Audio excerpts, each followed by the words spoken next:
বাঁশের কুলা, খাঁচা, ওড়া, ঝুড়ি, ডালা এবং মাছ ধরার নানান ফাঁদ তৈরি করছেন নারীরা। কুমিল্লার শহরতলির নমশূদ্রপল্লীর প্রায় 1500 পরিবারের পেশা এ কুটির শিল্প। বাজারে প্রতিটি পণ্য মানভেদে 50 থেকে 200 টাকায় বিক্রি করতে পারেন শিল্পীরা। সন্তানদের লেখাপড়া, ঋণ পরিশোধ এবং আনুষঙ্গিক খরচ মেটান তা দিয়েই।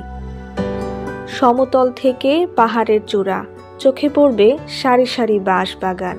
কুমিল্লার ময়নামতি থেকে চণ্ডীমুড়া পর্যন্ত পাহাড়ের অন্তত 100 একর ভূমিতে বাণিজ্যিকভাবে চাষ হচ্ছে তল্লা, মুলি, বরাক, কাটা বরাক, হিল বরাক, বোম, কনক, বাড়ি ও পেঁচাসহ নানান জাতের বাঁশ।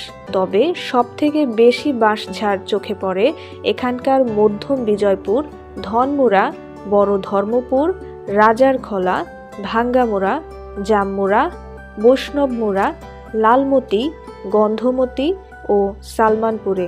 চাষে খরচের বিপরীতে বিক্রয় মূল্য বেশি হওয়ায় আগ্রহ বাড়ছে স্থানীয় চাষিদের মাঝে। গৃহস্থালী সামগ্রী ছাড়াও নির্মাণ কাজ, বসতঘর তৈরি এবং জমিতে শাকসবজির মাচাতেও বাঁশের ব্যবহার বাড়ছে।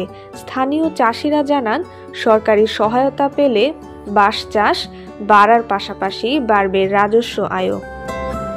এদিকে কাসাভার চাষও হচ্ছে লালমাই পাহাড়ে। তবে একেবারেই অবৈজ্ঞানিকভাবে কাসাভা চাষাবাদে পাহাড় হারাচ্ছে তার স্বকীয়তা, ক্ষয় হচ্ছে মাটি। অন্যদিকে ভারী বর্ষণ সহ নানা দুর্যোগে পাহাড়ের ক্ষয় রোধে ভূমিকা রাখে বাঁশের শিকড়। তাই পরিবেশবিদরা মনে করেন কাসাভা ছেড়ে বাঁশ চাষে উদ্বুদ্ধ হবে চাষিরা।